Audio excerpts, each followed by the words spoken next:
can you just kind of explain, maybe in simple terms, like what that means for WKAR? I know Sean already discussed how, Mhm. the station is planned for it and everything like that, but maybe Mhm. for someone who doesn't understand like the meat of the finance part, like how Yeah. does that affect you guys?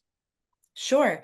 Yeah. So through the Corporation for Public Broadcasting, public media stations across the country receive a portion of a community service grant that enables us to really do our work.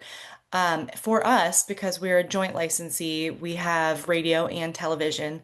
We receive a portion of grant for our NPR work and for the PBS side of the work that we do, the television side.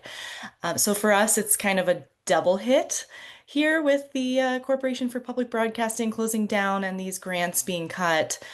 So it's going to be a significant portion of our current budget. I think close to 16%, if not more than that, when you factor in the university cuts as well. I guess the way I'm thinking about it, right, is that, Donald Trump is president right now, right? And the GOP has kind of spearheaded these cuts, right? Hmm. Now, do you foresee a, and I'm not asking you to make any predictions, of course, Yeah. but like, surely there must be a reversal in the future depending on how the pendulum sways. No? You know Yes. what I mean?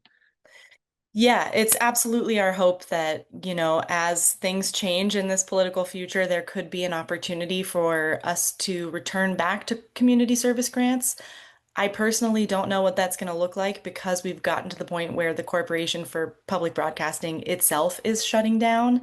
And, they said today that the majority of their staff is going to be done and said goodbye to by September 30th, which is really unfortunate. So I think it would be a pretty significant overhaul that needed to happen in order for things to go back to the way they were. It's possible. It's what we're going to fight for and continue to hope for. We did hope that this past vote happening this week with the Appropriations Committee would slide a little bit of money back in for local stations, and it didn't. So I think at any turn, every turn that we come to, PBS, NPR, and local stations across the country are going to continue to make our voices heard to our lawmakers. And then lastly, just kind of can you, in your words, explain the importance of public media and the service that it provides? Absolutely. Public media is an essential service and it is not expensive, I think, which is the other thing that's important to note. It's $1.60 per person per year, and what we're able to provide goes far beyond just content, just, entertainment. It's education. It's these folks out in their communities. You may have heard some of these places that are having tsunamis right now and wildfires. That's where people get their emergency alerts are through public media systems. So it's so much more than just content, and it's a lot of places only actually throughout the U.S. a very small amount of kids go to preschool, and they're able to learn at that young age through public media. So these cuts are going to be quite devastating, and we're already seeing stations across the country, many considering shutting down, which is just it's a tragedy.